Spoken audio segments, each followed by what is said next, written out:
아직도 내신이 어려워? 내신은 역시 더국어 논술학원입니다. 자, 우리 드디어 왔습니다. 바로 고전 문학이지요. 분필 준비 완료.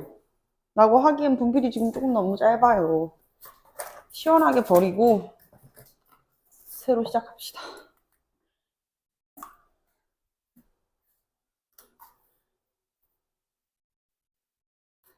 자, 오늘 우리가 교과 들어가게 될 고전 문학은 바로 허생전이 되겠습니다. 근데 이 허생전 생각보다 비중이 있고, 여러분들 혹시 중학교 때 허생전 교과서에서 들어갔었나요? 안 들어갔나요? 원래 중학교 3학년 친구들도 이 허생전을 배우거든요. 근데 중학생들도 배우는 걸 왠지 여러분들도 배운다니까 자존심이 좀 상한다고 하는 친구들도 있더라고. 자존심 상할 게 아니야. 왜냐면 중학교 때 이 허생전에서 초점을 맞추는 포인트보다 고등학교 때 묻는 문제에서 훨씬 더 깊어지거든요. 그러니까 우리가 조금 이 허생전에 대해서 제대로 알고 넘어가야지, 그래야지 작품을 읽을 때 이거 얘기하는 거구나, 이거구나를 짚어낼 수 있어. 그래서 선생님이 조금 개관을 정리를 하기 전에 있어가지고, 조선시대 후기에 쓰여진 작품이잖아요. 그쵸? 조선시대 후기에 쓰인 작품인데 당대 조선시대가 어떤 상태였는지를 먼저 짚고 넘어가도록 하겠습니다. 여러분들 태정, 태세, 문단세, 왕조 다 외울 줄 알아요? 너무 빠르네요. 태정, 태세, 문단세, 오, 예성, 연중, 인명선 까지가 조선 전기, 그치? 그리고 광, 인, 효현, 숙경, 영, 정, 순, 헌, 철, 고순. 여기가 이제 조선 후기죠. 그쵸? 뒤에 오는 건 다 알고 있죠? 나라를 건국한 대단한 인물한테 태조라는 묘가 붙고, 정종. 그렇죠. 다 종. 그렇지. 수양대군 세조, 예종, 성종, 연산군. 자, 증종, 인종, 면종. 그 다음, 선조. 좋습니다. 광, 해군, 인조, 효종, 현종, 숙종, 경종. 좋아. 정, 조, 순, 조헌, 종철, 종고, 순. 그렇지. 아주 고등부 친구들이랑 수업하면 이런 게 좋아. 빠릿빠릿하게 대답을 해준다니까, 특히 역사는. 자, 이 작품 언제 쓰였다고 이야기했죠, 방금? 정조 때라 그랬는데, 그럼 허생전의 배경도 정조 때일까요? 이렇게 벌써부터, 네, 벌써부터. 그래서 이 작품을 알기 위해서는 사실 조선시대가, 얘들아, 선생님이 역사도 같이 수업을 하고 어떻게 설명을 해야지 우리 친구들한테 가장 쉽게 설명할 수 있을까를 많이 생각을 해봤거든요. 왕조별로 하나하나씩 설명을 하면은요, 오늘 밤새 해야 되잖아. 그치? 분위기만 딱 읊어줄게. 태조 이성계, 조선이 건국됐잖아요. 그쵸? 그러면서 성종 때까지는 조선이라는 나라가 이제 처음으로 만들어졌던 완전 조선 건국 전기잖아요. 그쵸? 조선이 건국되고 완전 처음이야. 그래서 이제 요때는 제도.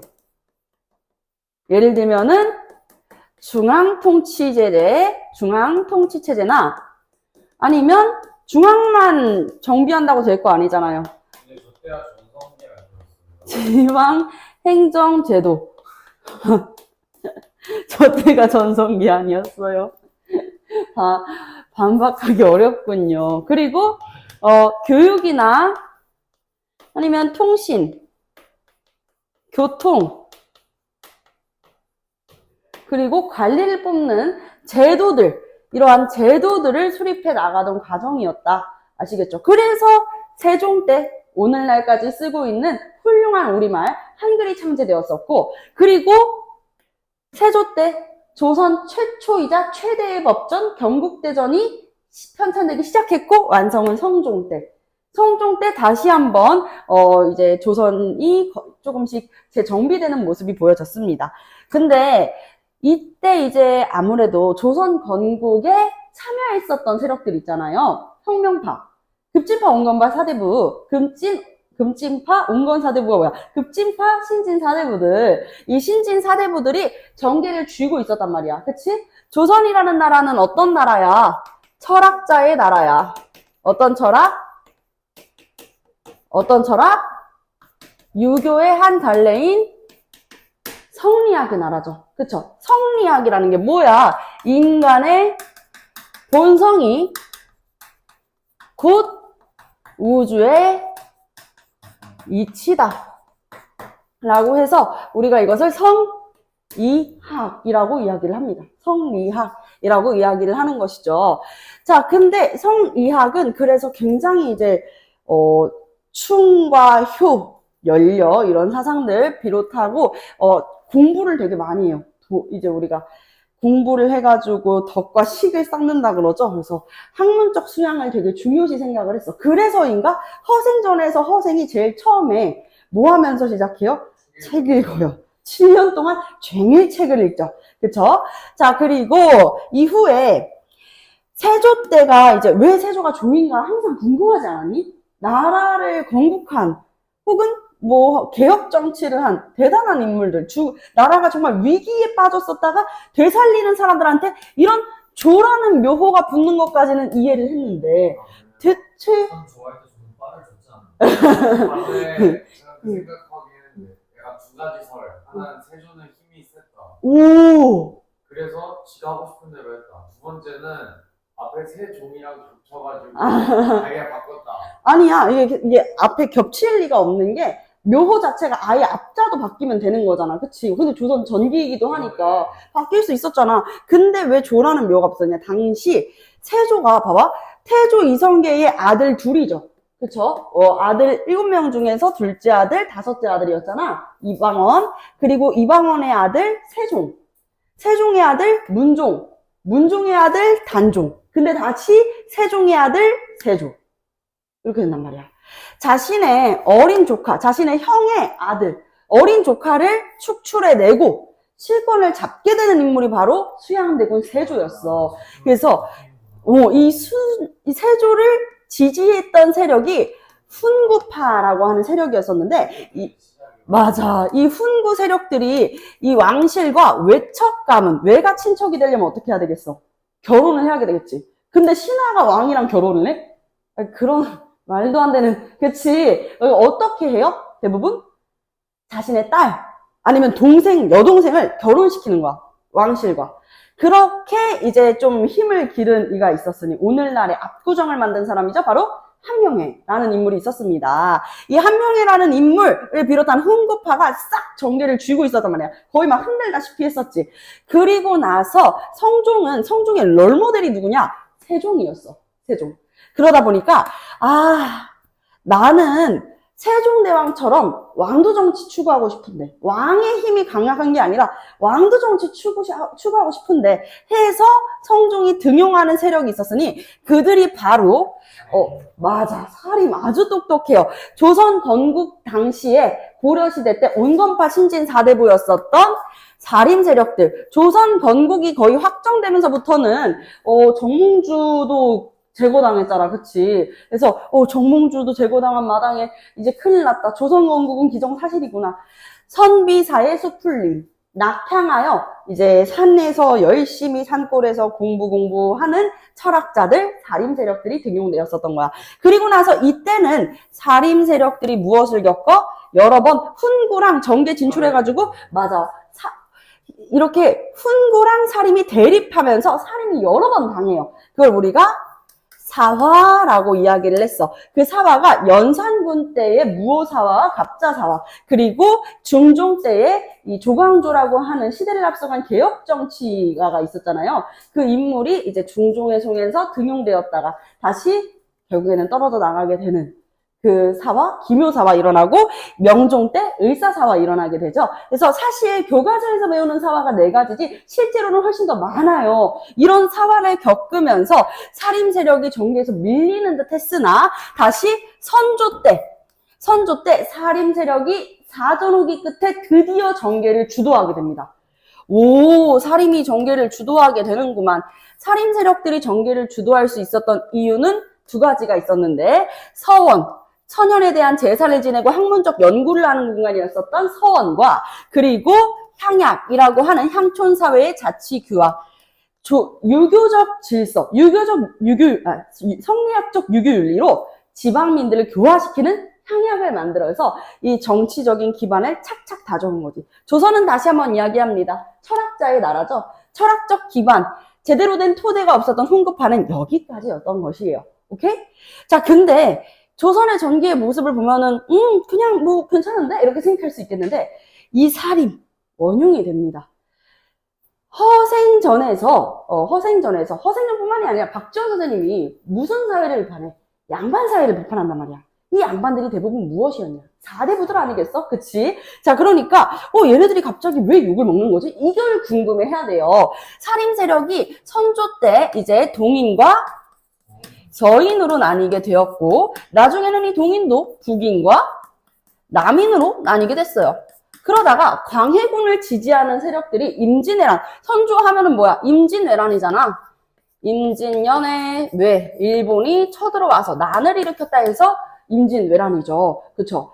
자, 근데 임진왜란 때 실제로 의병에 참여했었던 이들 거의 북인이었단 말이야. 북인이 지지하던 사람 광해군이었어. 근데 군자로 끝나는 왕은 이렇게 되면은 왕자의 직위에 그치고 말았다는 건데 북인과 함께 광해군은 축출되고 마는 것이죠. 자, 그러면서 이제 서인이랑 남인이 막 싸우기 시작하는 그때를 그려볼 거예요. 자, 여기는 지금 선조 때부터 광해군 인조 때는요, 양난의 시기야. 양난. 임진왜란은 누가 일으켰어? 일본이요. 그쵸, 당연히 일본이죠. 도요토미 히데요시. 그래서 도요토미 히데요시가 죽고 나서 후퇴하는 일본군을 이순신 장군님이 노량에서 크게 무찔렀었잖아요. 그러면서 칠년전쟁이었었던 임진왜란이 끝이 나게 됩니다. 근데 전쟁이 그렇게 끝나고 좀 평화가 찾아오나 싶었는데 그게 아니었다 이거예요. 자, 광해군, 왕이 올랐어. 광해군이 했었던 정책 무엇이었냐? 중립외교였었죠. 중립외교. 임진왜란 당시에 우리나라를 도와주었었던 명과 그리고 새로이 우리나라 북쪽에서 만주 있죠. 이 만주 일대에서 새로이 성장하는 계층 여진족들의 후금이라는 나라가 있었어. 이 2나라 사이에서 신리를 추구했다가 신하들의 비난을 사요. 아니, 말이 됩니까? 아니, 임진왜란 당시에 조명연합군 기억 안 나요? 명나라가 우리나라에 얼마나 많은 원병을 파병해 줬는데 이제 와가지고 명나라 편은 못 들어줄 망정 후금 사이에서 신리를 추구해. 당신 같은 임금은 내가 섬기지 않을 테야. 폐위된단 말이에요. 그쵸? 그리고 인조는 이제 그리고 나서 왕이 올랐으니까 어떻게 되겠어요? 눈치가 좀 보이죠. 그쵸? 광해군을 폐위시키는데 가장 주도했던 세력들이 서인이었어요. 그러니까 서인 눈치를 인조도 나름 볼 수밖에 없는 거야. 그래서 실시했었던 정책이 무엇이에요? 친명 배금이었어. 명이랑은 친하게 지내고 배척하자는 거야. 어디? 후금. 그치? 그러니까 이제 후금이 화가 잔뜩 나죠. 그래서 일어났었던 거 뭐야? 정묘호란, 그렇지, 병자호란이 일어났어. 그 중에서도 여러분들 정묘호란, 병자호란 중에서 더 컸었던 전쟁, 그렇지, 병자호란이 되겠습니다. 당시에 이제 청나라로 국호를 바꾼 후금 세력들이 우리나라에 쳐들어와서 군신관계를 요구했었어요. 군신관계를 요구하는데 우리는 그 군신관계를 거부하다가 결국에는 이제 남한산성까지 이제 우리가 45일까지 계속 저항을 했지만 결국에는 305 고두려의 치욕과 너무 우리한테는 수치잖아, 그치? 그래서 삼전도의 굴욕으로 군신관계를 체결하게 되었습니다. 그러면서 이제 국론이 분분하게 나뉘어요. 어떻게 나뉘었었냐면, 와, 진짜, 어떻게 우리가 이런 놈들한테, 오랑캐 호자야, 북방민족 오랑캐들한테 고개를 숙일 수가 있다니. 북쪽을 어떻게 하자? 벌해버리자 라고 하는 북벌론이 대두된다. 그때 들었는데 호빵 있거든요. 북벌론, 맞아요. 북벌론을 이야기했었는데, 자, 병자호란 때를 떠올려보면, 우리 그렇게 305 고들의 예를 갖추고 나서도 어떻게 했어요? 우리의 조선의 신하들도, 그리고 조선의 백성들도, 왕자들도 청나라로 끌려갔었단 말이야. 그런데 세자랑 왕자들도 다 끌려갔다가 돌아왔는데 시름시름 앓다가 급사해버려요. 그러니 북에 대한 반감이 더 커졌습니다. 원래 세자가 이제 왕이 다음 왕, 후대의 베르리를 다음 왕을 책봉하는 거잖아. 그래서 세자 책봉이라 그러지. 인조가 책봉했었던 다음 왕자는 누구였었냐면 차기왕. 누구였을까? 바로 소현세자예요. 근데 소현세자가 청나라 갔다 오더니 시름시름 앓다가 갑자기 급사를 해버려요. 그러니까 왕을 할 사람이 지금 없는 거야. 그래서 왕자의 직이었었던 복림대군이 왕이 올라요. 그 복림대군이 효종이었거든. 효종도 우리 아버지를 무릎 꿇리고 고개 숙이게 한 이 북쪽 청나라 니놈들 가만두지 않겠다. 북쪽을 벌하자 라고 이야기를 합니다. 그 북벌을 뒷받침해준 게 송시열과 같은 신하들이었어. 자, 그래서 북벌론이 이제 시행이 됩니다. 완전히 이제 북벌론이 대두되면서 북쪽을 벌하자 했는데 안타깝게도요. 북쪽을 벌하자고 했는데 갑작스럽게 복림대군 효종께서도 급사를 하세요. 그러니까 북벌론 대두되었지만 시행되지는 못한 거지. 실패한 거지. 그러니까 이렇게 되는 분위기가 되니 임금께서도 갑자기 저거 하셨고 이렇게 되니까 이야기를 좀 합니다. 야, 그러지 말고 우리가 청에서 배울 게 좀 있을 때는 그럴 땐 좀 배워야 되지 않겠냐 라고 하는 북학파가 대두되었어요. 그래서 이 북학파와 북벌파가 쟁쟁하게 나뉘어져가지고 싸웠습니다. 그러다가 어떻게 되냐고요? 현종 때부터 정조 때까지 뭐가 그치지 않아요? 당쟁이 그치지 않아요. 당쟁이 그치지 않아요. 이거를 우리가 붕당이라고 표현을 했지만 붕당이 붕자를 쓴단 말이야. 붕. 말이 친구지 친구가 아니야. 실제로는 당파끼리 쟁쟁하게 싸웠어. 대표적으로 현종 때 일어났었던 효종께서 복림대군이시니까 대군이잖아요. 대군. 왕자의 직위에 그치신 분이 돌아가셨으니 일반 4대부의 예법을 그대로 적용해야 됩니다. 상복은 1년 정도 있는 걸로 하시죠. 뭐? 장난해 지금? 야, 효종이야. 묘호 몰라 너네? 왕위에 오르셨잖아. 그럼 왕으로서 대접을 해드리는 게 맞지 않겠냐? 어디 일반 4대부의 예법을 적용시켜? 3년 적용해, 3년. 3년 입어야지. 이렇게 이야기하면서 싸워요. 뭐야? 그렇지. 예속 논쟁. 야, 하다가 상복 입는 것 같다가도 이렇게 싸우죠. 예속 논쟁을 합니다. 심지어 한 번 한 것도 아니에요. 한 번은 효종 돌아가시고 또 한 번은 효종의 비가 돌아가시고 나서 2번이나 2차 예송까지 일어나게 되는 것이죠. 자, 그리고 한 번 더. 그리고 이제는 숙종 때야, 숙종. 아, 골 아프다. 숙종 때는 뭐까지 일어나? 환국. 맞아. 나라의 이 실권이 아예 그냥 뒤집혀버리고가 3번이나 반복돼요. 그래서 경신환국, 기사환국, 그리고 갑술환국. 3번이나 환국이 일어난단 말이야. 와, 진짜 나라가 아니겠다, 정말. 희빈 장씨를 지지하는 남인들과, 아니, 어떻게 후궁이 어떻게 왕비가 돼요? 그냥 잘 있던 인형왕후 그냥 다시 복귀시켜요 하는 서인 세력들이랑 쟁쟁하게 싸웠어요. 그러다가 마지막 갑술환국에서 어떤 세력이 거의 축출이 되다시피 하냐? 남인 세력들이 밀려요. 그리고 서인이 노론과 서론으로 나뉘어요. 그리고 나서 영주정조 때 이 조자시잖아요. 그죠? 이 두 임금께서는 무엇을 한다? 나름 개혁 정치를 하게 되는 것이죠. 개혁 정치. 그래서 여기에서 보여지는 임금들 중에 조선 후기 임금 중에 정조가 마지막 개혁정치 군주입니다. 라고 얘기하면은 눈이 시빨개져가지고 나한테 아니 흥선대원군은요 개혁정치 군주라고 군주 뭔지 알지? 대원군은 대원군이잖아. 아버지잖아. 그치? 자, 개혁정치를 하게 되었죠. 그리고 나서는요, 아이고, 이때는 나라가 완전 망국으로 치닫는 시기예요. 그쵸? 세도정치기. 특정 세도 가문들, 반남박씨, 반남박씨, 그리고 또 안동김씨, 풍양조씨, 세력들이 엎치락, 뒤치락 하면서 실권을 차지하던 세도정치기. 이때 나라가 제일 혼란해지는 거 아니겠어? 그치? 자, 그리고 고종, 순종 때는요, 아휴, 일제감정기가 이렇게 또 겹치게 되는 것이죠.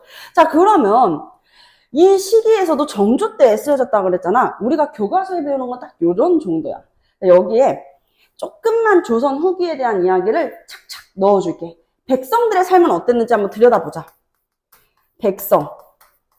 당시 조선의 백성들, 조선 후기의 백성의 삶이 어땠냐면, 일단 첫 번째, 농업의 발달로 부를 축적한 분홍층이 생겨요. 일단 토지를 다시 이렇게 정비를 하고 개간을 해가지고 자기 땅에다가, 왜 남의 땅에다가는 안 되잖아요. 여러분들 생각해봐. 월세 사는데 리모델링 싹 해버릴 수 없잖아요. 그치? 그러니까 자기 땅에다가 토지를 개간해가지고 거기에다 모내기를 한단 말이야. 모내기 하니까 훨씬 더 쉽죠. 김매기까지 하는 거야. 모내기, 김매까지 해가면서 이제 농사를 더 쉽게 짓게 되고, 그러면서 노동력도 덜 들어가고, 그로 인해 가지고 부를 축적한 분홍들이 등장해. 이런 사람들은 대부분 뭐겠어? 지주겠지. 지 땅에 하는 거니까요. 그럼 일반적인 백성들은 분홍이 될 수 있었겠어요? 없었죠. 그죠? 그런 모습들과 더불어서 두 번째는요, 상공업의 발달. 특정 상인 계층이 성장을 해요. 그래서 뭐가 등장하냐면 신흥 상인이 등장한단 말이야. 대표적으로는 광해군 때 시행했었던 대동법 기억나죠? 그 대동법으로 성장한 공인, 오늘날의 약간 우체국 택배 아저씨? 이제 돈을 받으면 그 지역의 토산물까지, 특산물까지 사가지고 전달을 해주시는 그런 느낌. 그리고 지역마다 활동했었던 상인들이 있어. 대표적으로 경강상인, 큰 강을 끼고 활동을 했었는데 어떤 강을 끼고 활동했을까요? 우리나라 하면은 딱 떠오르는 강, 중심이 되는 강? 한강을 끼고 한강에서 활동했었던 경강상인들. 그리고 만주 쪽에서 활동을 한다 해가지고 만주랑 제일 가까운 곳, 선조가 재빠르게 피랑 갔었던 곳 어디야? 선조가 피랑 간 곳? 의주죠. 의주. 그리고 자, 그리고 내상은요, 내륙, 바로 부산입니다. 부산. 근데 어차피 선조가 걷는 게 아니어서. 선조가 걷는 게 아니어서. 자꾸 이런 거 나와서 아이고 자, 그리고 마지막 지역은 송상이에요. 송상은 옛 고려의 수도. 어디야? 송악, 개경이죠. 그쵸? 자, 그래서 요런 곳에서 활동하는 상인들이 있었다까지가 학교 시험 내용이었을 거예요, 역사 때. 근데 우리 이 허생전 알려면은요, 이 상인들의 활동들도 되게 중요해요. 왜냐면 이 당시에 상인 계층들이 엄청 성장을 하고 있었는데 여러분들 이런 말 들어봤어요? 산농공상. 들어봤죠? 산농공상. 어디가 제일 높았을까? 서열이 어떻게 될까? 사죠. 사. 선비 사자야, 얘들아. 선비. 농사를 하는 농민. 그리고 수공업. 만들어가지고, 판매를 하는 공업. 다음이 상인이었어. 그러니까 상인 계층에 대한 뭐가 되게 심해요? 천하다고 생각하는 시선이 되게 심했지. 그랬는데, 이 상인치들이 부를 축적하게 되면서, 뭐 하게 된다? 신분을 사게 돼. 신분을 사게 되면서 신향이 되는 이들이 등장하게 된다. 납속이나 공명첩 등을 통해 가지고 신향이 되면서 신분제가 혼란해지기도 했다. 신분제 혼란. 또 재밌는 건 무엇이냐? 이들이 정말 정당한 방법으로 정말 열심히 상업활동해서 보찜 메고 막 열심히 날려가지고 상업활동을 했으면은요, 뭐라고 안 해요. 여러분들 허생이 많은 돈을 벌었죠. 빈 섬에서도 큰 돈을 벌었었고, 어떻게 허생이 이렇게 큰 돈을 벌었었죠? 사재기. 정한 다음에 맞아. 그걸 올려가지고 팔아버리는 맞아. 우리가 그거를 매석이라고 하잖아. 이분들도 마찬가지였어요. 이 매석이 그냥 허생이 하는 게 아니라 실제로 조선 사회에서 이루어졌었던 일이었기 때문에 이게 작품에도 녹아난 거야. 허생의 행동이라 그래가지고 다 옳은 행동은 아닙니다. 아시겠죠? 특히 이런 매석이나 아니면 변씨랑 대화할 때 그래도 허생이 정말 대단한 인물이었지만 이 사람한테서는 아직까지 상인은 천하다고 하는 이 사대부적 의식이 남아져 있구나. 이런 것들 좀 볼 수가 있단 말이죠. 그런 부분을 우리가 좀 캐치를 해주실 거고요. 그리고 매석을 실제로 했었던 이들, 경강상인, 특히 쌀. 야, 근데 쌀은 우리 백성들의 삶이랑 직결되어 있잖아.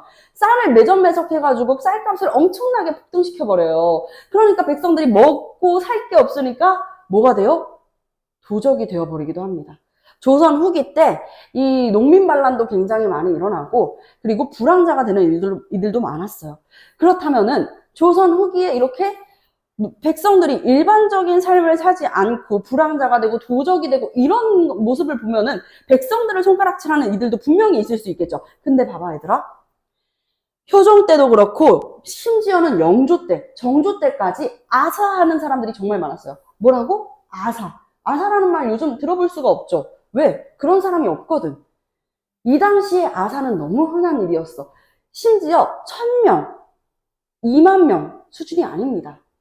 30만 명, 60만 명이나 되는 사람들이 아사를 했어요. 기근이 옵니다. 백성들이 배고파서 굶주려서 죽거나 굶주려서 죽을 바에는 나가서 도적이라도 되겠다 했던 상황이었었단 말이야.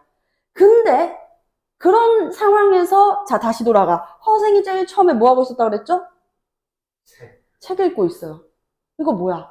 백성들의 삶은 궁핍하고 스스로 도적대가 되는 것을 선택하는 그런 백성들의 삶을 귀 기울이지 않고 그저 허례허식에만 집중하고 있는 사회적 지배층에 대한 비난이라고. 그치? 이 도적대가 되어버렸었던 백성들 어떻게 했어요 허생이? 어떻게 해줬지? 야 내가 돈 줄게. 내일 아침에 나와봐. 여기 돈 많을 테니까 해가지고 그 약속을 지켰잖아. 처음에는 에이 정신 나갔어 저 사람. 그랬는데 진짜 약속을 지켰다. 감사합니다 막 이러잖아요. 그쵸? 그런 다음에 그리고 허생을 영웅처럼 여기죠. 근데 이 사람들 그 배에서 돈을 이렇게 한 움큼 가지고 가려고 하니까 야 이거 아무리 챙겨봐야 이 몸 한 짝으로 가지고 갈 수 있는 이 돈은 한정되어 있잖아. 그치? 그러니까 그걸 보고 또 허생이 꾸짖죠. 야 너네 가가지고 여자 하나랑 그리고 뭐 데리고 오라 그래요? 소를 데리고 오라 그래요. 그럼 너네가 뭐가 될 수 있을 거야? 일반적인 양인의 삶을 살 수 있을 거라고 이야기를 해. 그치? 더 이상 관군에 쫓기지 않아도 되는 일반적인 양인의 삶을 살 수 있게 된다고 한단 말이야. 그러니까 도적대들이 뭐라 그래요? 너무 고마워. 근데 여러분들이 그럴 마음이 없었으면 어떻게 했겠어? 난 도적질 계속 할 건데? 싫은데? 이랬겠지. 근데 여자를 찾으러 가고 소를 찾아갑니다. 그리고 다시 모이죠. 그쵸? 시간까지 딱딱 지켜가지고 모인단 말이야. 그래서 빈섬에서 새로운 삶을 시작하죠. 그쵸? 백성을 교화하는 일이 단 한 사람의 행위로 가능했다라고 이야기하는 거야. 그렇게 보면서 허생이 너무 대단한 사람 아니야? 이런 게 아니라 허생 단 한 사람도 쉽게 내릴 수 있는 그런 계책을 조정해서는 안 하고 지배층들은 뭐를 하냐? 이걸 비판하는 내용이라고. 아시겠죠? 자, 그래서 실제로 이것은 조선의 삶과 그 당시 조선 후기 백성의 삶과 크게 맞물려 있다라는 이야기를 하면서 자, 조선 후기 때 새로이, 성리학을 비판하고 새로이 대두되었었던 학문이 있습니다. 바로 야 너무 중심이야. 사람들 다 아사하고 죽어가는데 머릿속에 국영수 넣는다고 뭐 되겠어? 안 되지. 어떻게 하자? 실질적으로 우리의 삶이랑 좀 관련 있는 거를 공부를 하고 연구를 하자. 실학이 대두되었습니다. 조선 후기에 실용적인 학문. 그래서 이용, 후생, 실사고시.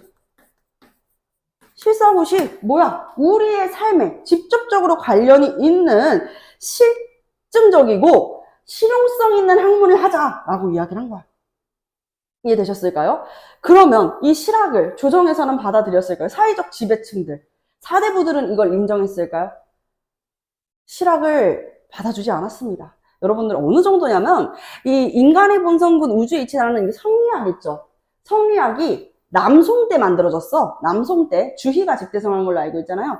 근데 그 다음에 양명학이라고 들어봤어? 왕양명이라고 하는 인물이 야, 성리학은 너무 지식 중심이다. 사람이 머릿속에 넣기만 해서 무슨 의미가 있니? 뭐 하자? 행동과 지식을 하나로 합치자. 지행합일을 강조해요. 지행합일. 근데 그런 양명학도 조선 때는요, 선비들이 제대로 받아들이지 않아요. 성리학 외에는 다 이단이라고 생각을 할 정도였으니까.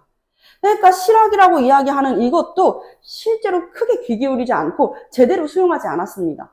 자, 그리고 우리가 작품을 읽으면은요, 여러 실학자들을 만날 수 있는데 그 중에서도 이제 대표적인 실학자들이 있어요.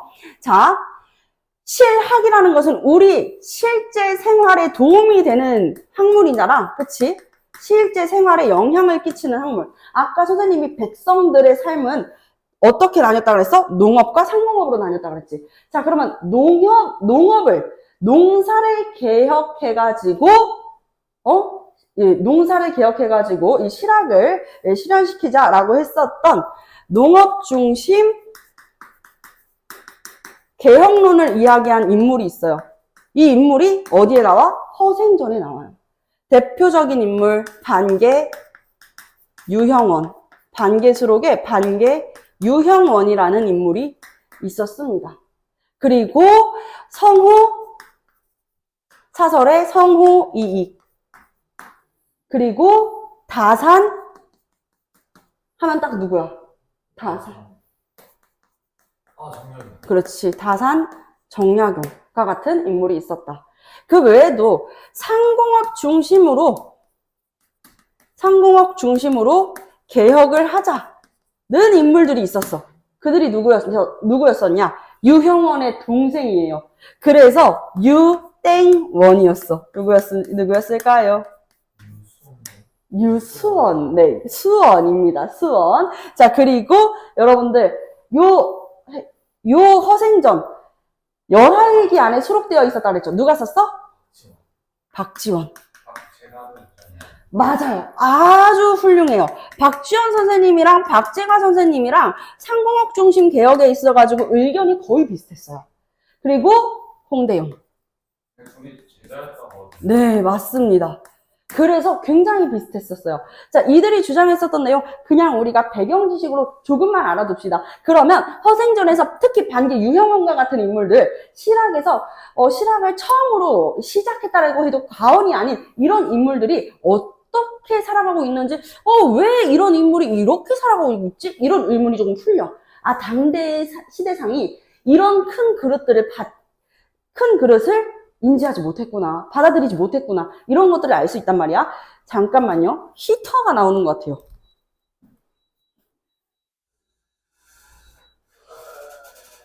자, 그래서 반계수록에 보면 균전론이라고 해서 이 신분에 따라서 토지를 차등적으로 분배를 하자라고 했었던 균전론을 자신의 저서 반계수록을 통해 가지고 이야기를 했었던 인물이 바로 유형원이었고요. 자, 성호 이익은요. 야, 사람들이 대부분 우리 농사 지어도 안 될 것 같아. 그냥 우리 땅 팔고 물건 사가지고 상업활동하자. 상인 천하다잖아요. 그래도 뭐 어때? 돈 벌 수 있으면 그게 됐지. 배고파 죽겠는데 그게 중요해? 자, 땅 다 팔아버리고 우리 빨리 장사하자 했다가 망하는 사람들이 한둘이 아니었거든요. 그러니까 어떻게? 야, 얘들아, 한 번 그렇게 토지를 다 팔아버리고 나면은 다시 토지를 살 거야? 어떡할 거야? 그치? 그러니 토지를 팔고 사는 행위는 자유롭게 하되 어떻게 하자? 생계에 있어가지고 관련 있는 토지 딱 하나만큼은 놔두자. 그게 바로 영업전이었어. 영업전 한 개만은 놔두자라고 이야기했었던 게 한전론이고, 다산 정약용께서는요, 마을 공동 경작지, 여라는 곳을 가지고 이야기를 합니다. 우물정자잖아요. 그쵸? 우물정자니까 가운데는 이제 세금으로 내고 나머지는 마을에서 공동 단위로 경작을 한 다음에 노동력에 따라 가지고 똑같이 나누어 주자 라고 이야기를 했었던 것이죠. 그래서 이 곳을 여라고 표현을 해가지고 여전론. 자, 유수원, 반개 유형원 선생님께서는 뭐라 그래서 신분에 따라서 토지를 분배하자라 그랬잖아요. 그쵸? 그러니까 유수원 선생님은 또 의견이 다릅니다. 무엇을 없애자고 이야기하냐면 산웅공상의 신분적 차별을 없애자. 산웅공상의 직업적 평등을 이야기해. 신분적 평등. 직업적 평등. 누가 더 천하고, 누가 더 낫고 이런 거 없다고. 상인들을 자꾸 천하다고 생각하면 안 된다고. 근데 공교롭게도 허생전에서 주인공이 되는 이 허생이라는 인물도 뭐라고 생각을 해요? 상인은 천하다라는 생각을 하고 있죠. 그러니까 변씨한테 되게 말을 함부로 하는 것 같지 않아? 변씨한테 변씨가 걱정하잖아. 아우 당신 오랜만에 보니까 안색 보니까 아유 돈을 못 갚겠군요. 괜찮으십니까? 이렇게 얘기하니까 뭐라 그래? 사람의 안색을 가지고 그렇게 판단하는 건 니놈 상놈들 상인들이나 하는 짓이다 이렇게 얘기하잖아. 돈 빌려준 사람한테 그렇게 이야기를 한다고?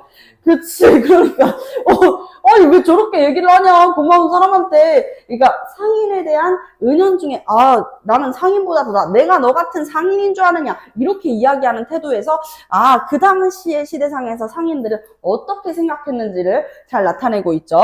또한 박지원 선생님은 뭐라고 이야기를 하냐면 당대 양반 사회를 비판하면서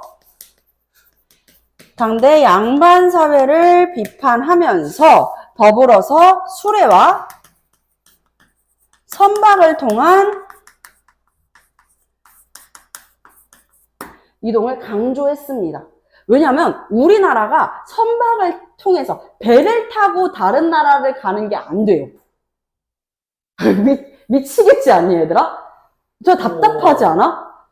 우리 생각해보면은 조선 후기 때 요때는 사실상 영국에서는 지하철 개통됐어 얘들아. 근데 지금 우리 지하철은커녕 전차도 안 다니고요. 우리 배로 지금 외국도 못 간다고요. 이러니까 안 된다. 수레랑 선박이 중요하다. 그리고 생각해봐. 매점매석이 가능할 수 있었던 이유. 물자가 제대로 안 오잖아. 그러니까 물자가 정체되어 버리는 일이 생기는 거야. 지금 오늘날에 갑자기 어떤 사람이 1억 큰 돈이죠, 여러분? 1억 큰 돈입니다. 1억으로 한 물종만 골라가지고 매점매석이 가능할까? 일단 법제적으로 안 되죠. 두 번째, 1억으로는 안 돼요. 1억으로는 안 돼요. 네, 1억으로는 한 물종을 뭐 어떻게 할게 안 돼요. 그치? 그 이유는 예를 들어가지고 우리나라에 예를 들어 분필 우리나라에서 하고로 뭐 일본 거잖아. 자, 예를 들어가지고 뭐 깻잎, 상추 이런 것들 대체재들도 너무 많고요. 그렇죠. 하려면은 그 노력이 진짜. 그렇지, 너무 가상해. 그리고 뭐 깻잎이랑 상추를 다 같이 해가지고 모든 고깃집을 망하게 할 거다 캬하하 해가지고 상추랑 깻잎을 엄청 매선매덕을 했어. 그렇다고 쳐봐. 그럼 우리가 깻잎이랑 상추 수입하면 돼요. 그쵸? 대체재 될 만한 거 수입하면 돼요. 그치? 우리나라가 그러면 대체재를 찾으면 되잖아요. 그쵸? 근데 진짜 문제가 뭔 줄 알아요? 이 당시에는요, 거의 뭐 자급자족 사회인 것처럼 우리나라 국내 안에서만 생산을 하고 국내 안에서만 소비를 해요. 그러니까 매점매석이 가능한 거야. 그 문제점을 꼬집었던 사람이 바로 박지원 선생님이었어. 국제 무역, 그렇지. 무역 이런 거 비교이 막 하면서 이미 대항해 시대는 한참 전이었지. 그치? 그러니까 일본이 임진왜란 때 이미 조총 쓰고 있었던 거 아니야. 포르투갈 상인들이랑. 이베리아 반도가 어디에 있는데. 근데 우리는 그런 와중에서도 대포 쏘고 칼 들고 싸우고 있었다라는 거야. 우리가 다른 나라 밖으로 안 나갔고 세계의 중심은 어디라고 생각을 했어요? 중국이라고 생각을 했잖아. 그쵸? 그러니까 우리 이 정도면 잘 사는 거야 이렇게만 생각을 하고 말았다고. 그러니까 우리가 선박을 통해가지고 배를 통해가지고 외국도 가고 조금 선진 문물도 또 접해야 된다라고 이야기했었던 사람이 바로 박지원 선생님이 되겠다. 자, 그리고 박제가 이 인물도 정말 대단한데 경제를 아는 사람이야. 그러니까 상공업 중심의 개혁을 강조했었던 것 같은데 여러분들 경제 위기는요. 소위 돈의 가치까지가 함께 떨어져 버리면서 부동자산의 가치도 떨어져 버리는 디플레이션. 이 디플레 경제가 어떻게 오는 거야? 돈의 가치는 점점 높아질 거예요. 그러니까 사람들이 돈을 써요, 안 써요? 안 써요. 절대 안 쓰죠. 소비를 하지 않으면 경제는 그 한 사람의, 여러 사람의 주머니에서 고여버리게 되는 거야. 그러지 않을까? 그래서 소비를 강조해. 소비를 통한 공급, 생산을 강조하는 인물이 박제가였었다. 소비를 통한 생산을 강조했고, 마찬가지로 수레와 선박과 같은 이동. 그러니까 내가 봤을 때는 이 박지원 선생님이랑 박재가 선생님 두 분 다 모두 아마 오늘날의 쿠팡 보면은 내가 말하고 싶은 게 저거였어 하면서 엄청 기뻐하실 것 같아요. 지금의 이 모습을 좀 봐주셨으면 좋겠는데. 자, 맞아. 로켓 배송. 그러면서 이제 청과의 무역을 주장했었던 인물이다.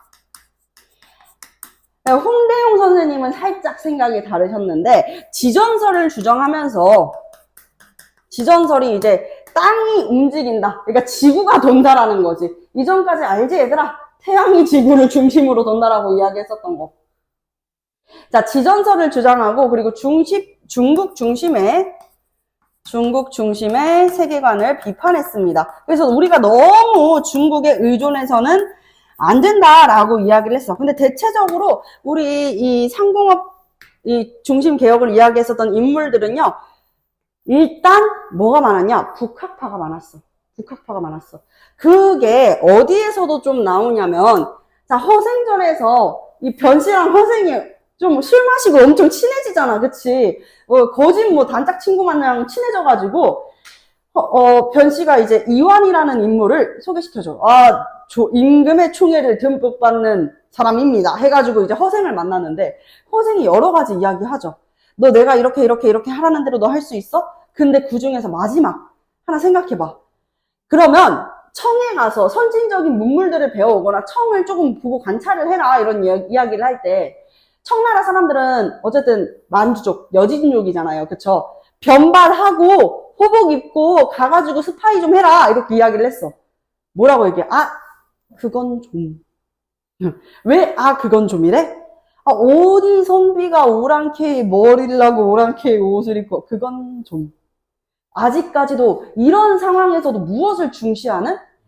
그렇지. 허례허식만을 중시하는 사회적 지배층에 대한 비판. 하다 허생이 어떻게 해요? 칼을 뽑아들죠. 야, 나가. 네 목을 베는 게 제일 빠르겠다. 야, 나가. 이게 그 이완이라는 한 사람만을 두고 이야기하는 게 아니야. 사회적 지배층을 나타내는 어떤 인물인 거예요? 전형적인 인물인 거야. 소설에서 전형적 인물. 시대의 어떤 신분층을 나타내는 전형적 인물인 거지. 사회적 지배층, 성리학을 중심으로 생각하는 유학자들, 사대부들. 그런 인물들에 대한 비판을 담고 있는 내용이겠다라고 생각을 해주시면 되겠습니다. 아시겠죠? 자, 그래서 실제로 박지원 선생님께서는 청에 갔다 옵니까? 청에 갔다 오죠? 그쵸? 청나라에 갔다 오게 되고, 이 박지원 선생님의 사촌 형도, 이제 사촌이 아니라 친척 형이 실제로 청나라까지 다녀와가지고, 이 청나라 황자였었던 전성기를 이끈 건윤제 생일날 이제 칠순에 맞춰가지고, 가가지고, 너무 덥다 해가지고 더위를 피해가지고 열하라고 하는 별장으로 갔었던 열하 얘기. 그 안에 수록되어 있는 단편 허생전이 되겠습니다. 허생전은요, 연도로 따지면은 1780년에서 1790년 사이에 쓰여진 것으로 추정이 되고 있는데요. 여러분들 이 시기로 보면은요, 나는 딱 떠오르는 게 있어. 미국이 건국됐을 때야, 얘들아. 미국 건국되고, 이런 때, 이미 우리도 배를 타고 나가는 것이 중요하다. 너무 우리나라는 국내 안에서만 생산을 하고 국내 안에서만 소비를 하니까 이런 식의 자급자족 사회는 언젠가는 도태될 수밖에 없다라는 생각을 했었던 실학자들. 정말 대단하지 않습니까? 그죠?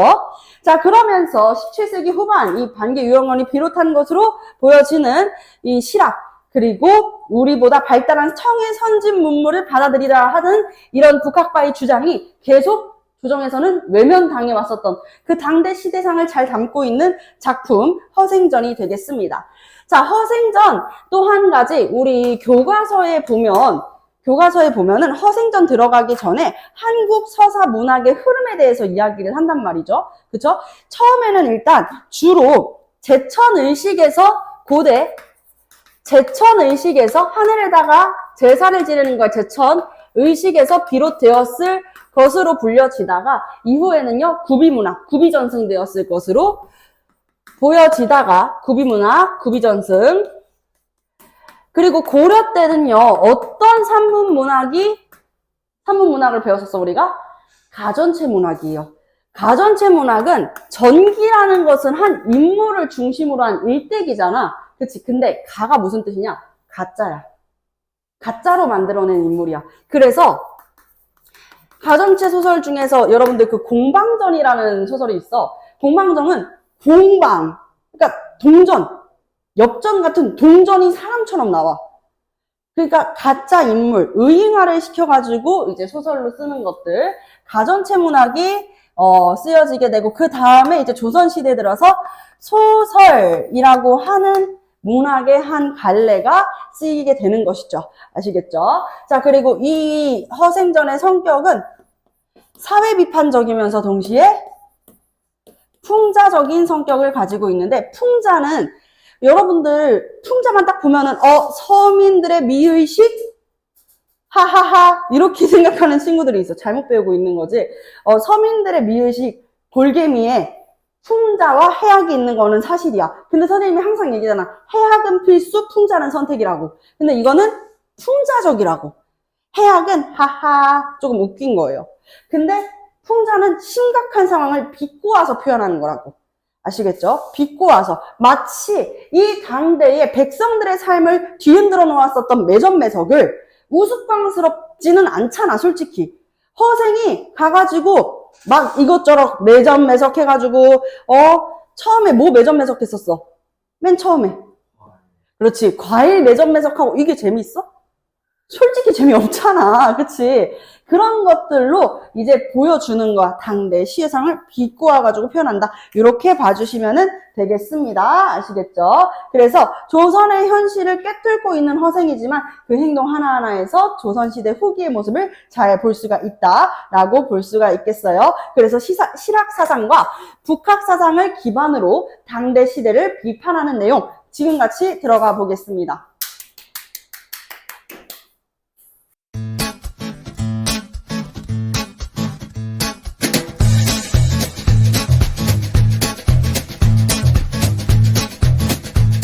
학원으로 전화 주세요.